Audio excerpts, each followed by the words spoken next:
for you to make use of it. That will also make you to minimize the cost that you being spent in producing your product. And again, in coming to inflation rate is also changing. So you have to check the trend to know when the inflation is a big effect, so that you can make your purchases. And also check when if it is better for you to get the machine outside the country, so that you can begin to produce in-house.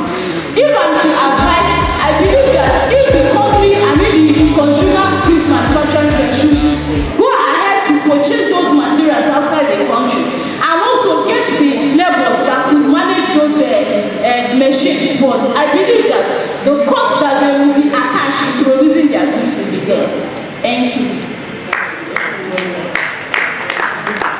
Thank you very much. If we go to page 1, risk and financial performance, right?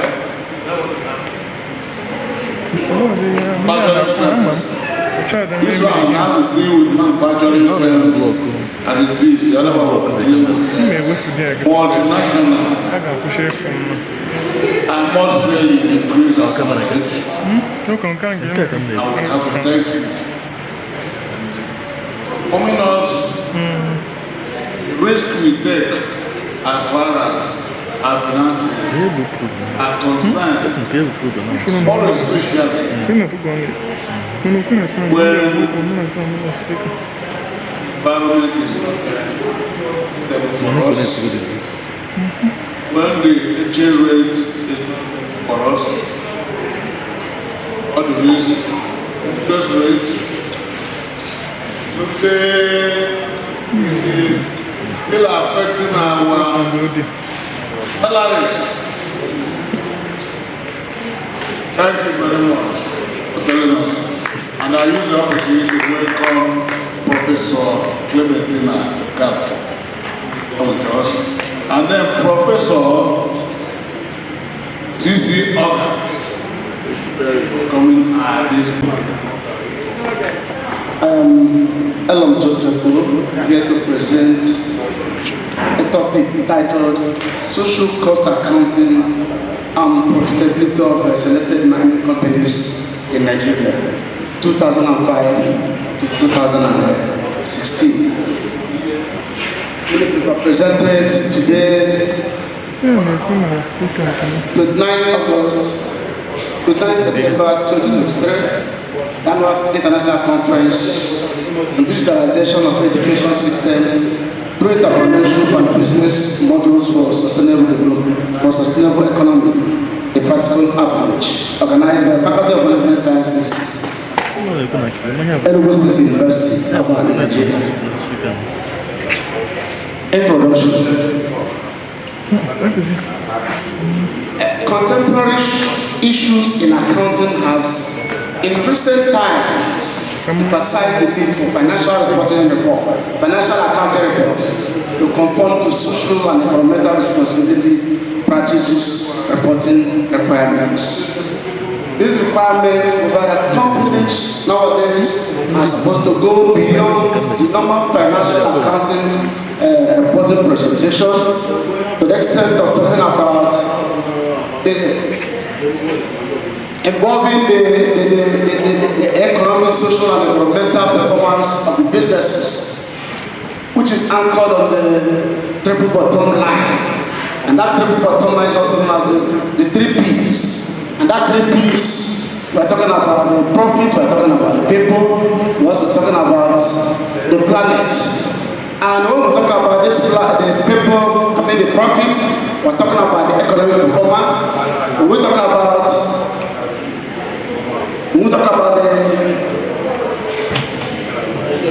the planet, we're talking about the environment.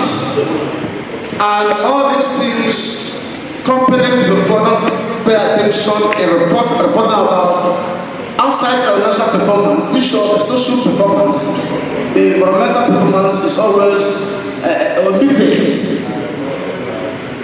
But the issue is that there is supposed to be a good relationship between companies and the society in which they operate. But in this case, most of the companies always overlook the social aspect or social cost of running their business, and that has become a very big issue, to the extent that we begin to have issues in between the organization and the society or the environment in which they operate. And what then is social cost accounting?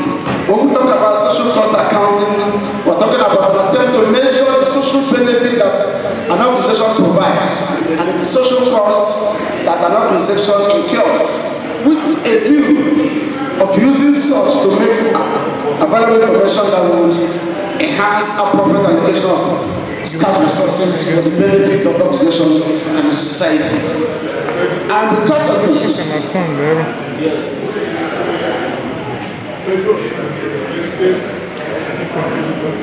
you, sir. The action of mining companies are having public consequences that go beyond serving customers and paying returns to owners. Going by stakeholders still, while society provide the 3 P's, they provide the people, provide the planet, business ought to provide the needs of the society. And at this, because of this symbiotic relationship supposed to exist between companies are not achieved. And that has led to the reason why we went into looking at this particular topic, because the social costs which companies incur are not actually captured. So, but the issue that is the relationship, the unfortunate thing is that the relationship between mining companies and society has become increasingly challenges in the area. That's why we begin to have issue of unrest here and there wherever you saw these mining companies. Because most of the time, their interest will be on the profit. They will not look at the society in which they are getting those resources for their businesses. And because of that, we see restrictions here and there. The companies will look at it that if they begin to incur all this cost, it will also tell on their profit. And because of that, at times they hide it. And of course, in Nigeria, there is no specific laws that have said that they must, and that is the area it disturbs them. That's why they are trying to avoid making others.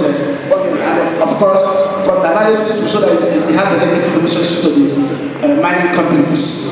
Then we go to conclusion by saying that accounting for social costs is an extension of accountability of business entities outside the bound of traditional financial accounting, which is to provide financial report not only to shareholders but also to the entire stakeholders. The study concludes that social cost accounting is positive and securely related to profitability. The implication of the result is that mining companies in Nigeria should sustain, if not increasing the level of their social investment in their company's social performance, not mining the cost. Then we give a recommendation. Our recommendation says it's in line with the findings, and the recommendation number 1 says that management of mining companies should continue to contribute in the community development in the areas of provision of social amenities in their host community, as that helps their sustainability, hence boosting their profit performance. Because by the time they fail to do all these things, Bishop being a corporate citizen as an associated entity will not be there. And by the time they fail to do that, it will also take their business operations. We also recommending number 2 that management of mining companies in Nigeria should continue to implement the social cost accounting policies already put in place in the areas of employee health and safety, as this gives them a good social corporate image for the company and at the same time enhancing their profitability. Because if they want to maintain a good corporate image, which will also at the same time help in the portrait of the products or their services, there is need for them to sustain those policies that has to do with what employee health and safety of the employees there, of the workers there. Then finally, we recommended that companies' environmental regulation costs should be reduced on the companies. This is because the financial burden of the remediation pollution and the other gas emissions from the companies negatively affect their profitability rather than Rather, they should strike a balance so as to keep them in the business. Of course, today we know that most of the challenges you see between the host communities and companies is that there is no amount of money that will put in terms of social investment. The host community will accept that.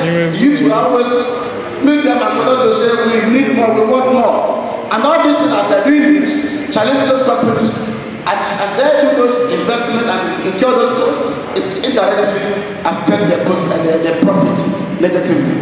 On this note, I say thank you for listening.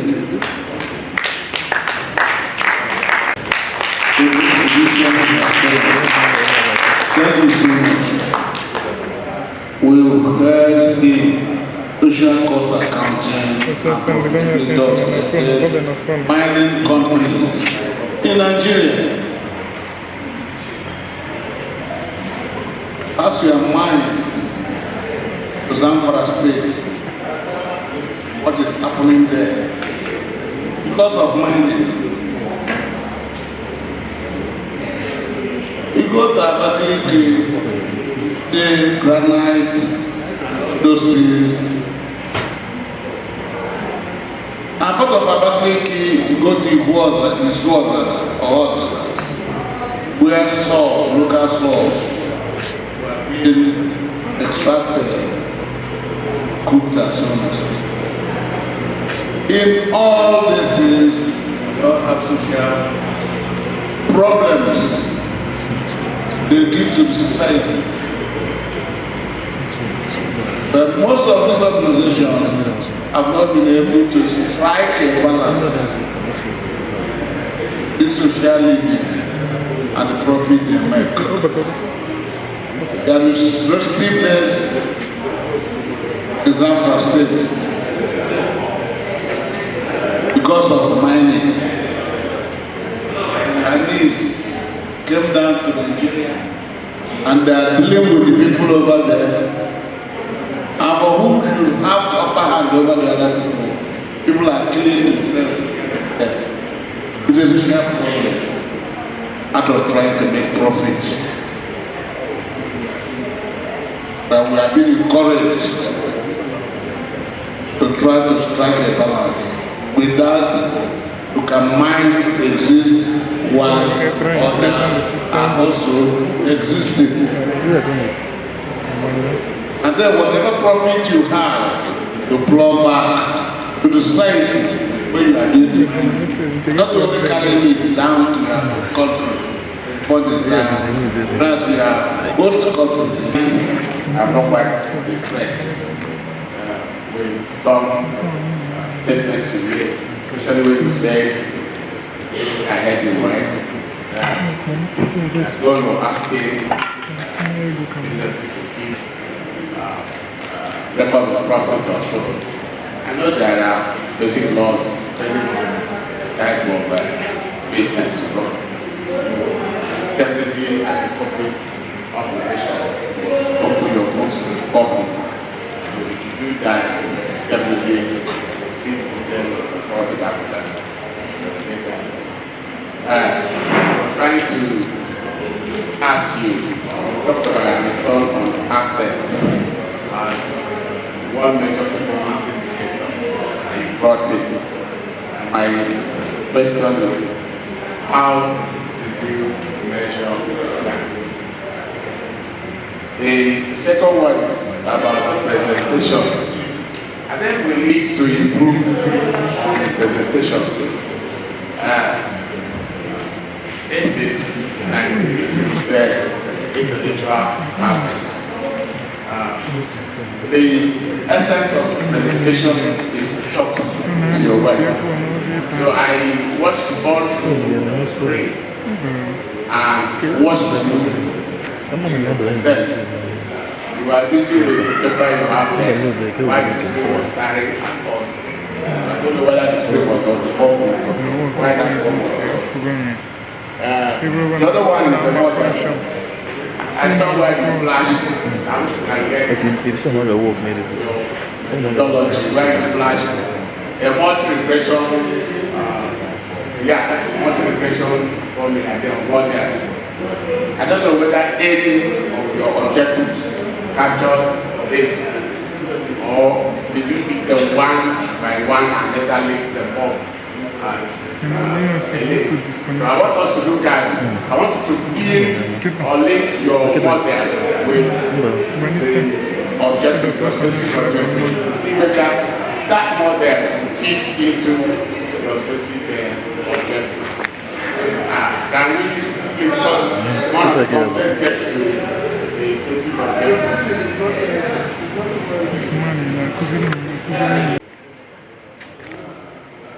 We have editorial board. You look at their work, 97 megabytes. put it in proper perspectives. Because I believe after this book of abstract, the main work will eventually be published. That's our conference. But you need to note this observation in your work. So when it's being done, you pick up the correction. Then be able to do that and know the variables that works properly. One, not to work properly. Then you adjust that. Because this is coming from ESUT. We need a near perfect work. I have to say, once again, thank you very much for this position. Thank you, Julius.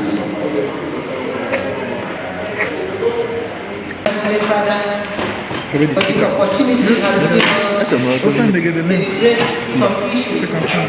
May you, O Lord, help us to put it into practice so that all glory will be to you. Lord, as we are about to go, protect us and guide through Christ our Lord. Amen. We fly to your patronage. Despise not our prayer and our necessities, but deliver us from all dangers. O ever glorious and blessed Virgin. In the name of the Father. We have 5 more present. Just get ready to ask questions, and you can only ask questions the same way. Let's have Ari to present the work on impact of auto insurance digitalization. Is it digitalization? And the performance of insurance industry. Ari. Thank you, sir. My name is Ario Clements Olugbega.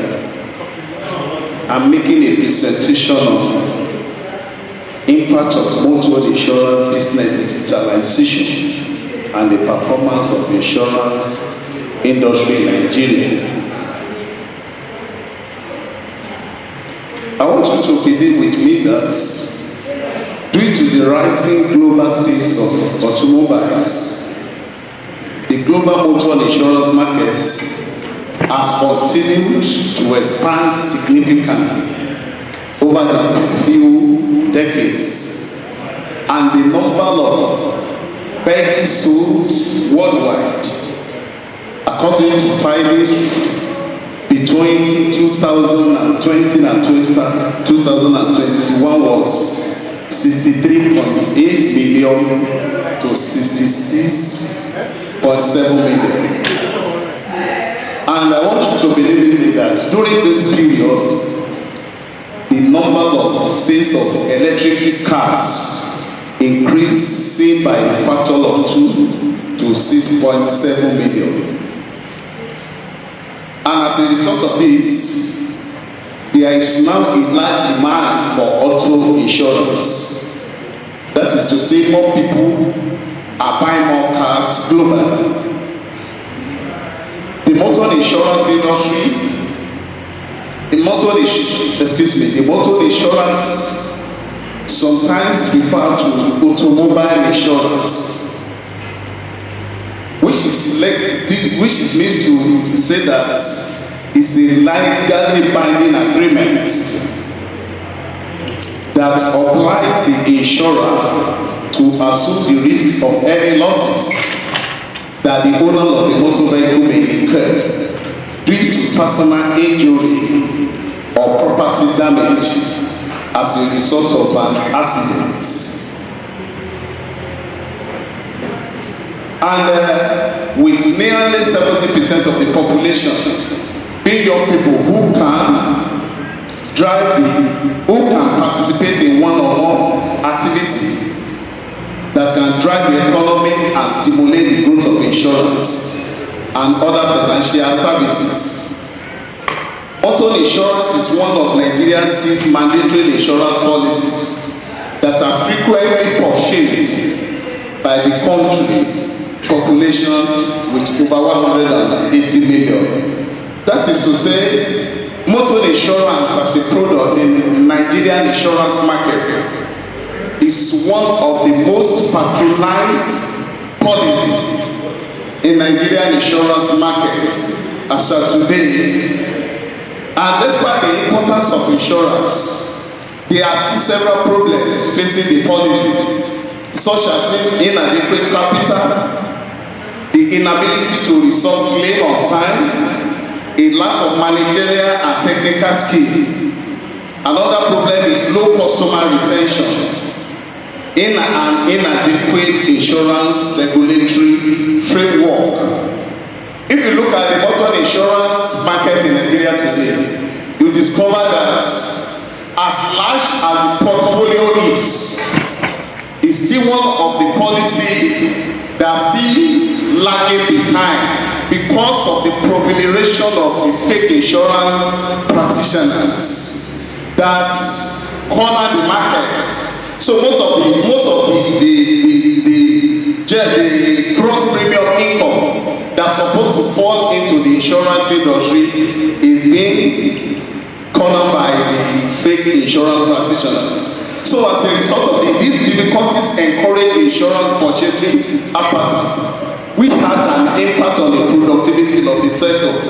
Even though car owners are required to get motor insurance, particularly third insurance coverage, the demand is still low. So briefly, the specific objective of this study are into 3. Number 1, to examine the extent to which motor insurance industry in Nigeria have adopted and integrated digital technologies into their work processes. Number 2 is to investigate how the use of digital technologies in motor insurance business affect organizational performance. Number 3 objective, it is to determine the challenges encountered in integrating digital technology in motor insurance business. So the methodology applied for this research under the research design is descriptive research, area of study, Ondo State, population, 48 staff members of Anchor and Standard Alliance Insurance Company in Akure, Ondo State, Nigeria. Sample size 26. Instrument used for this study is well-structured questionnaire. So findings based on the main result. Motor insurance industry does not entirely adopt and integrate digital technology in Nigeria. The highest variation is 1.581 among responses was observed. This suggests that respondents are quite divided as to whether constantly the insurance reflects digitalization. Another finding based on the asymptotic significant probability of 0.010, case care value of 57.017 with a degree of freedom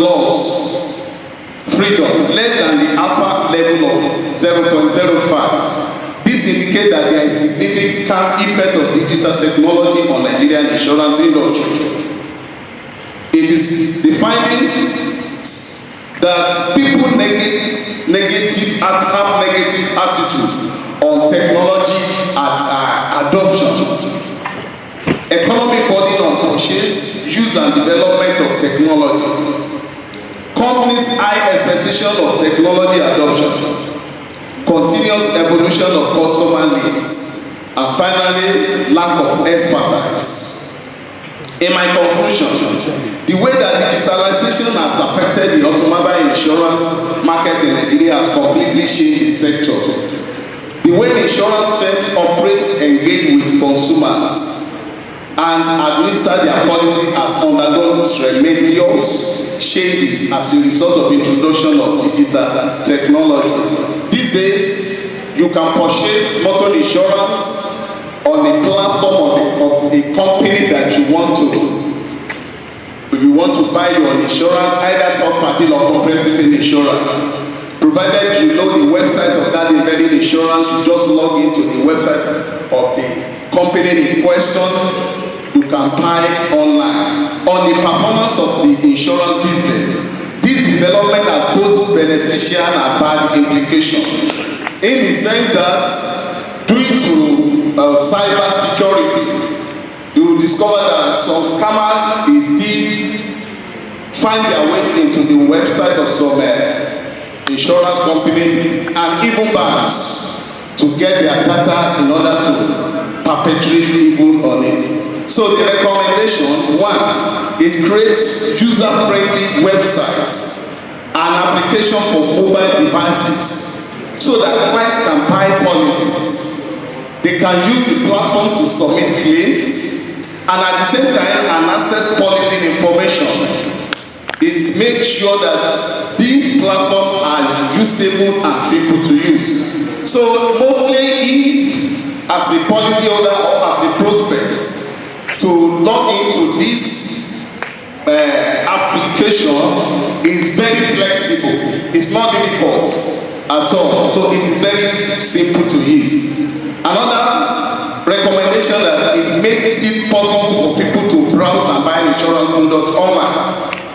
It creates a user-friendly interface that makes the procedure simpler, including uploading of required papers. So if it means for an insurer to request for a document to be uploaded, it is very easy for an individual to upload their document into their website.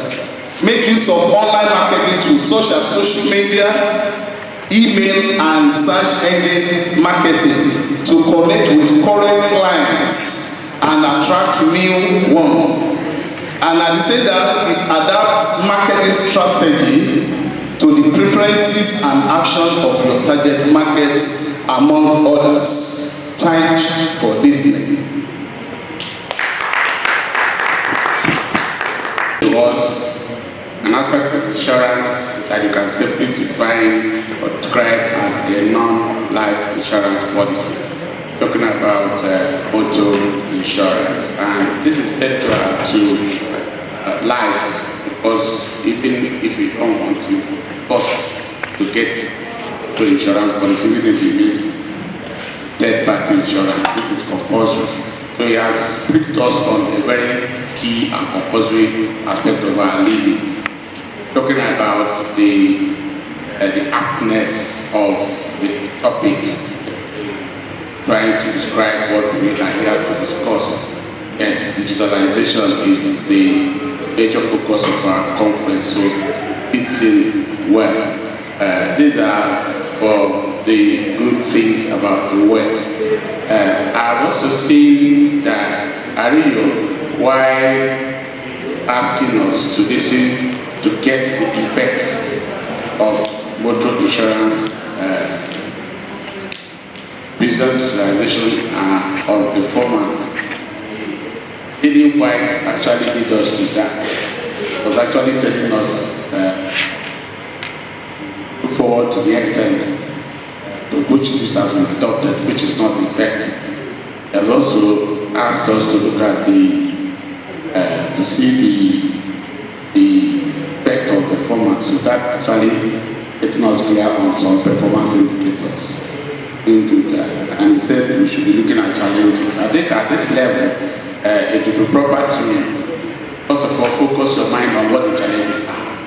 Let's get the root of the challenge. How hard has this challenge the other thing? So I want you to please have a second look at your objectives towards sharpening them to address the topic of study, which is effect of motor insurance. Then when we were looking at your recommendations, we were looking at the recommendation if you were talking about the significance. So please look at them to tell them what to do and bring up some policy statements. That's what recommendations we definitely do for us. All in all, Ario has done a lot of job trying to remind us that, of course, in the digital space, motor insurance has come in. I have one of you, Arosi, who does my work for me. But in fact, from last 2 months, my vehicles that goes for insurance, they will just give me like saying, I have 2 minutes, 2 days to go. But you know, it will be cut on the road because nobody has actually told you that license has expired. Thank you very much. And once it is done, they will tell you that this is digitalization, and that's where the world is going today. Thank you very much for bringing it to the fore. I think it's not yet time for you to go. We have issues with this work. Please, let's hear to moderate. I'm very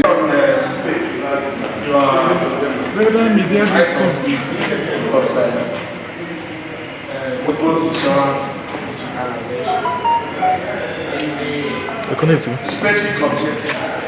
Fix Your attention was not well spent in specific objective. Because whenever you are preparing for a specific objective, you have intention. That's why intention solve problem. Also, in your results, you have so many results. You need to draw this. You need to draw this. When they get present, you connect to it. You can man have what the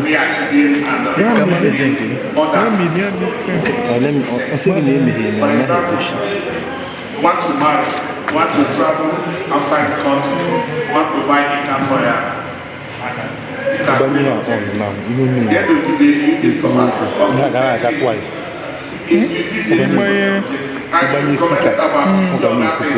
So you have to lose sense to that objective.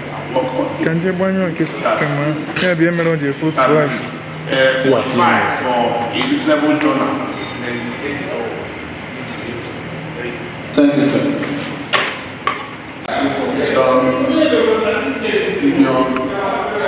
okay. Thank you very much. As already said that your objectives are not sharp. You sharpen them. You also commented on the results. You set out to achieve 2 things. You reported 50. That means probably the job. Just roughly. That was an accidental discharge. That's what he says. Thank you very much. You can step down. Thank you very much. Please, Ovu and Adekunle Said. One of you can present while we take question.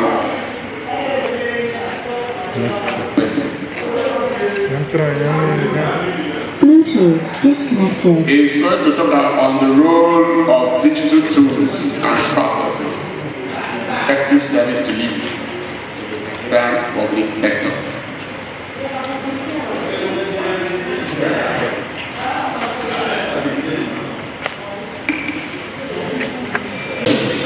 Existing protocol.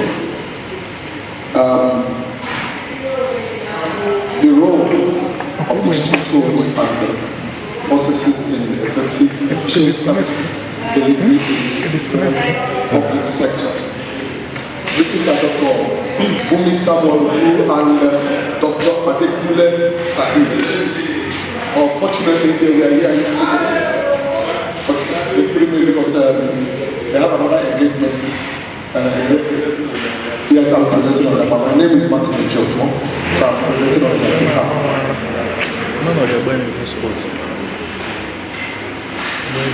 Yeah, just as I said, the role of digital tools and processes in efficient service delivery in the Nigerian sector, Nigerian public sector. This is a work done in order to let us know why we should digitalize public sector. And the objective of the public administration, we have many objectives, but we are centering the core objective. One is economy, efficiency and effectiveness, and social equality. But I'm going to dwell more on efficiency and effectiveness in public sector. Then, what's the adoption of the digital and artificial intelligence tools in various fields? We can understand that the medical field has come into this very deep in the aspect of surgical equipment, digital pathology, and digital stethoscope. Another area that this is artificial intelligence, which has been excelling in their managers, their system is engineering. We can imagine we have been observing the robotics, simulators and sensor technology and computer programming that is going on in the world. We can imagine the world has left the super. We are now entering into hypersonic technology. The thing that goes the speed of sound. And another aspect of digitalization or using artificial intelligence is in the area of banking. We observe that internet banking is much around, mobile banking and instant messaging. Like another one is POS. These are areas that have been going into digitalization. But areas in Nigeria that we are lacking so much is public administration, decision making, routine tasks, and large data accumulation. All this area in public administration is very lacking in Nigeria. Then you will now ask, what are digital tools and processes? What actually digital tools are we talking about? What impact will it have in public administration? Digital tools and processes are programs, websites, or online resources that make tasks easier to complete. Secondly, digital tools cover internet services provision, telecommunication and information technology equipment and services, media and broadcasting, libraries and documentation centers, commercial information providers, network-based information systems, services, and other related information and communication activities. Digital tools incorporate the technology and infrastructural requirement to store, manipulate, deliver, and transmit information. Some time ago, successive governments have come about with what we call administrative reforms in Nigeria, which has not led us to anywhere in terms of efficiency and effectiveness in the public sector in Nigeria. Talking about Auditorium reform, we saw passenger reform, Olusoya reform, Olusoya panel reform. Passenger reform was talking about monetization. And all these reforms could not give us effective, efficient service delivery in public sector. And the latest one that is going on is ESUT. ESUT is talking about performance-based management, where we don't allow, or they will not allow a director to last more than 8 years in service. Problems of the Nigerian public services, public sector. We have numerous of them. Automation field, bureaucracy, unproductive, overloaded staffing, anti-people, corruption, lack of efficiency, not effective, and colonial influences. During the colonial era, what they were doing is grabbing, and they're taking away to the country. And when they left, that grabbing system is still there. People grabbing personally personally. So we need to get rid of all these things through digitalization, tribalism and nepotism, using people that are not qualified in some sectors, lack of initiative, political interference in some of the administration that is going on, politics going on. Instead of using the right tools, they're using politics to affect ineffectiveness in public sector. Poor attitude to work, not merit-based. Poor performance reward system and lack of competition. Political instability, duplication of offices and positions, shortage of qualified personnel.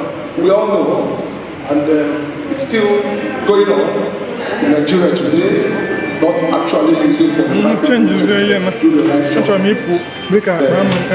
methodology we use in getting all these things is qualitative research design, uses descriptive analysis, secondary sources, which is journal publications, textbooks, newspapers, reports, and periodicals. Theoretical frameworks, which we use view public management theory, promote commercialization in the public sector, some services as much as possible, promote the provision of services to citizens efficiently, make public service more business-like.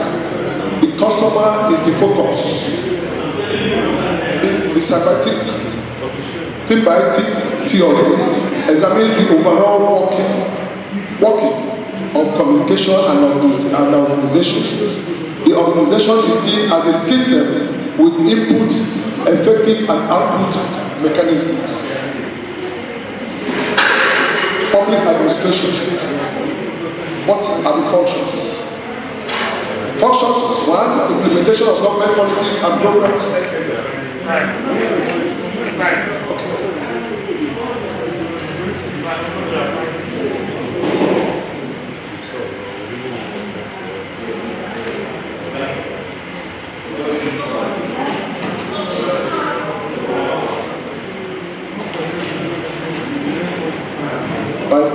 find this for the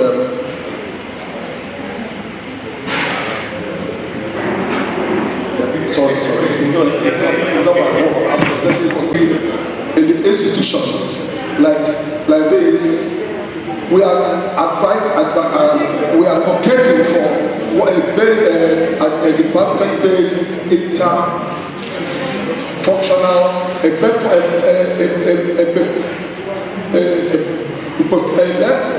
entry of the functions they perform in other larger and practice. This is we're talking about what I'm talking about now is EMC. That's the enterprises management system that will integrate all the digital functions of the organization within an organization to have one system. Which system can carry out digitalized accounting function, planning function, staffing, tracking to customers' requests, etc. This is where this university should be doing right now, and when full deployed can be a marketable order to market to a higher institution, other institution. What we're talking about here before I conclude is that here we're supposed to have what we call a system that can serve as a central system that everything that is being put together, it will be able to give you a result, especially in custom management services, enterprises resources, project management software, and social media marketing software, email, and the customer relation services. We also have a collective machine they call enterprises management system that being used to disseminate information and at the same time giving you results. In conclusion, the use of digital tools has increased in the present time in every field of the government, and as well, the role of public administration is increasing day by day with new challenges which are coming in front the administration. The paper found the applying modern technology in public institutions will contribute towards many good advantages for any organization, such as faster tax completion, implementation, improvement in quality of services and delivery, and reduction in cost. With this, in summary, there is a book which they have come out with. They call it Digital Tools and Processes towards Efficiency and Public Services Administration, written by Dr. Abdul. So all these things I'm talking about is here to enhance, to help you to know more about public services and effectiveness. Thank you very much. We actually presented the paper on behalf of those who waited and left. The focus is on role of digital tools and processes, effective service delivery. In public service, definitely, there is need to have efficient, effective civil service. And he has actually done a lot to let us into the tools like websites, internet services, ICT centers and services, resource centers. He has also done so well to accuse the colonial masters who came around to help us. One area I want him to really have a second look at is the area where having really brought a policy and the policy didn't work well. It would not be proper to say you didn't achieve anything. All is wrong, in research to say he didn't achieve anything and say he didn't achieve so much. There's no policy that will not achieve something. And again, this idea of blaming our colonial masters 60 years after, not good for us, not very, very good for us. So that's, and again, most of the ideas brought here are not empirical. They were based on hearsay, and in research we don't really rely so much on hearsay. So, but all in all, it's a good paper, which of course we have an editorial team that will do some work on this. So they will actually find the stuff. And if there are people here who are one or two there, the line is clear, the mic is also down there. Let him do this. He actually not the writer of the paper, he's representing somebody.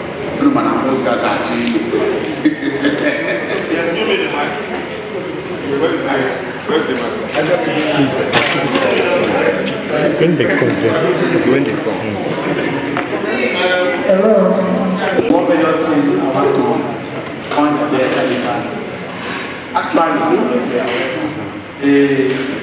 digitalization service has been existing.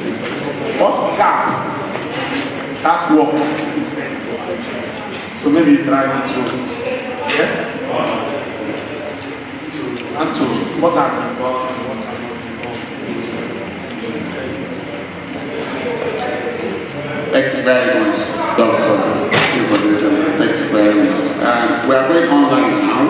We have about 5 persons working online. And Sir Professor, Professor, welcome, sir. I know it's very comfortable being close to the soul of the sun. And immediate passage to the accountants, Asher Professor Kevin. I've not forgotten the man who left this. Thank you. Fellow presenters and my erudite scholars. My names are Let's know Julius, a PhD in accounting student at the Nigerian Defense Academy, Kaduna. I'll be presenting on the topic entitled Artificial Intelligence Simulated Job Losses and the Doomsayer's Perspective in the Digital Economy. This paper is composed of abstract, the introduction section, which will include statement of problem, objectives, significance of the study, and then we have pertinent literature, my findings, recommendation, and references. I don't know if you can hear me, my fellow presenters. We can hear you. We can hear you. Go on. We can hear you. Go ahead. The audio quality is very low on my end. What is artificial intelligence simulated job losses and the doomsayer's perspective in a digital economy? And I've mentioned that my paper will compose of an abstract, introductions. Under the introduction, you have the statement of problem, objective, significance of the study. Then I have my pertinent literature review, findings, recommendation, and references. So I'll go straight to the work. Although most literature are clamoring for artificial intelligence adoption and all of that, and most papers are hammering on mostly the advantages that people and the economy tend to gain or benefit by adopting all this artificial intelligence. But people don't seem to realize that it's actually a threat to jobs that are available. We're already having problem with jobs in this country and even in the developed world. Hardly can any country boast of having 100% job available for their citizens that are willing and able to work. And now we're having the issue of AI coming, robotics and all of that, coming to take over the jobs that are not even enough to go around. And they are all clamoring that, okay, that artificial intelligence adoption will create more jobs. But in fact, what we are having here is that the jobs that are being created by artificial intelligence is not equal to what it is taking away. We're having a situation whereby artificial intelligence are creating more job opportunities, but it's not equivalent to those that are being laid off to adopt such technology. We have a case scenario in Kenya Bank, whereby we had thousands, hundreds of thousands losing their jobs because Kenya banks have adopted AI-assisted teller machines and laid off some workers. Now, they have created jobs quite all right for those computer tech guys to help them in installing all of that. But it's not in the same proportion to the job losses that Kenya banks are experiencing now. And that's not the only place that are having such issues. We have that we are going to be having AI-driven cars, we're having robot-driven cars, driverless cars, buses and trucks in the United States. Now, it's not even going to help with the jobless situation that they are also experiencing, because not only developing countries that have issues with job and all of that, meeting up with job demands, the developed world have such problems too. But this AI thing is being taken to another level. Most of us are clamoring and embracing it. Good and fine, but we should also think about the problem it's going to create. The problem of job losses, the problem of people being laid off, even without full compensation, all because they are adopting this AI. It's not as if it's bad to adopt, but there should be a mass, there should be somewhat like a mass reorientation, reskilling, retraining, so that people can be useful in other areas of endeavors, even before the introduction of this AI or adoption, as the case may be, so that they will not be taken unawares and not have, in adopting it, create another problem for the masses. So the paper was able to more of tilt towards the perspective, which are those that have agreed that this adoption has a doom effect for the labor market. People like Enugu and Enugu in 2017 in their work have actually argued that excessive automation may negatively affect affect labor markets, and that is true. Whereby a machine can do the work of 800 people. What becomes of those people that are laid off for these machines to take over? Franklin et al. Argued that doomsayer's perspective and the optimist perspective are the two major categories that are used to categorize the present research on the implication of AI. So my work will tilt more to the doomsayer's perspective, because AI adoption, as good as it may be or it's going to be, is actually not without its own negative implication on both the economy and the people whose jobs are being threatened. Law 2022 has also promoted that robots lack the flexibility and dexterity of humans. Robots, for instance, picking up donuts in a production line, in a food production line in the UK, will not be as flexible as a human being. That robot will be programmed only to pick donuts and donuts alone. It will not make mistakes, quite alright. It may be faster than a human, but a human being still has that dexterity, still has that flexibility. Apart from picking donuts, can package, can look out for other job or specifications in his line of duty that a robot may not be able to do. So the study was able to come to the conclusion that it's actually good for the masses to be reskilled and trained and possibly prepped properly before the adoption of any artificial intelligence in the economy. I don't know if I'll be able to pass across the burden of this work to my Thank you. Job losses and the doomsayer's perspective. She took the negative aspect of the robotic engineering.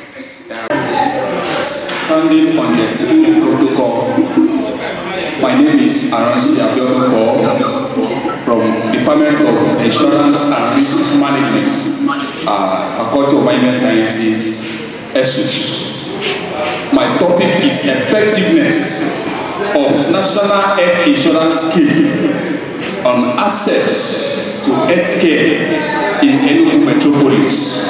It's on page 84 of the book of abstracts.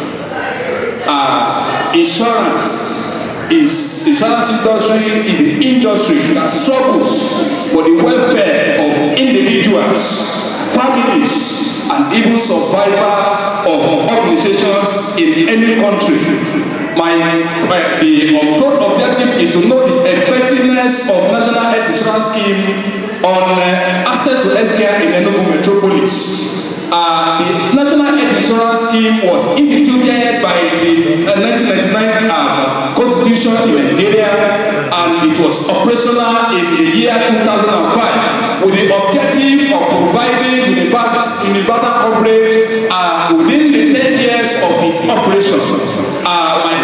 The objective of the study is to measure the extent National Health Insurance Scheme protects families from the financial hardship of huge medical bills.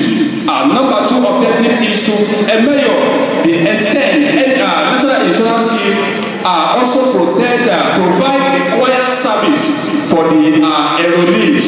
In health insurance scheme, we have some important bodies.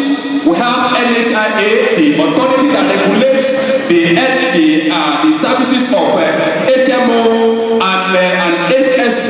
HMO is the health management organization, while HSP is the health service provider. NHIA is the body that regulates all of them, and also the HSP is the body that provides health services to people at different hospitals. This study adopts primary work, and data was collected through the use of questionnaire and distributed and collected, and it was analyzed by using average, and also the chi-square test tool was used to test the And the first hypothesis was tested, and the mean of the responses is 4.1, which shows that truly NHIS protects families from the hardship of huge medical bills. The second hypothesis was tested, and the response or the mean response is 3.2, which also shows that NHIS provide required service for the enrollee, those that enroll in the National Health Insurance Scheme. And with that, I conclude the study that that NHIS actually provide access to families, provide access to healthcare for people in Enugu metropolis. The study covered Enugu metropolis, covered Enugu East, Enugu South, and also Enugu North, local government of the state. And based on the findings of the study, I recommend that the government should extend the coverage of national insurance scheme to cover common people, the artisans, everyone, the traders, everyone in Enugu metropolis. Thank you. Thank you very much, Aronsi. His work is on effectiveness of national health insurance scheme on access to healthcare in Enugu metropolis. He actually told us a story we know about this health policy that was initiated by the government some years back.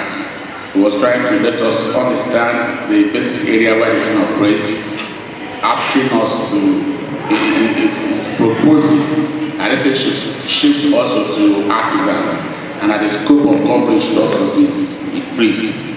That's what he said. Let me look at the work you have. You see, effectiveness of national insurance scheme on access. So suppose we now say effect of national insurance so that we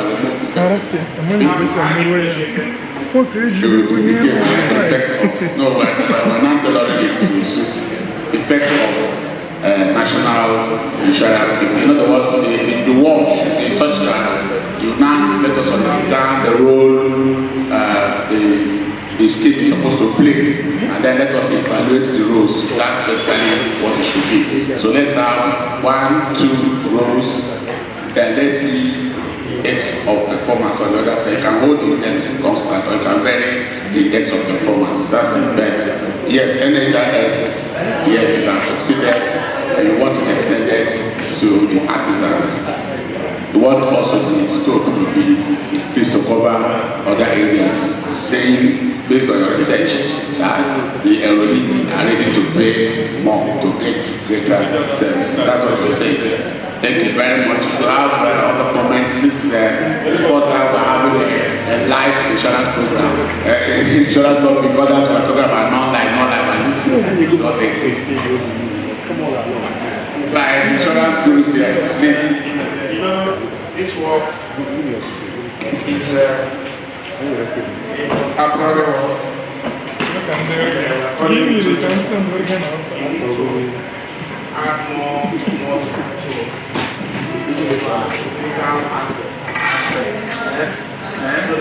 So that the evidence will be compared. For us to turn this to there is a very good job at what the evidence is. So add to it. Thank you. Dr. I want to really appreciate you today. Always come around to let us fine tune. And I don't think we should leave it to him. Please, others in the audience, even if you're a student, you have something to contribute. Please, even in formatting or come up with something. That's why it has come to close. And I want to thank all the participants, especially those who contributed one word or other by presenting or asking questions. Remember, we want to present this to all of us to look at the issues raised and see whether these are worthy of being pushed to the wall. a form of conclusion. That's what we're trying to do now. Please, we definitely will be getting back to you because I'm sure the enormity of the job there will not allow the few members of the committee to do a great job. So we believe that we will knock on your door, open and do some editing for us. So we're going to have this journal as soon as possible. So I want to thank Dr. Agbani, who is the secretary of the local organizing committee. He is also the chief editor. He has been this and that. So I want he's also the deputy chief editor. I want to tell you this. That reason was Agbani is responsible for the success of this conference. Destiny, I have waited patiently. I have vision, though I believe. I know I can count on me, so stand up.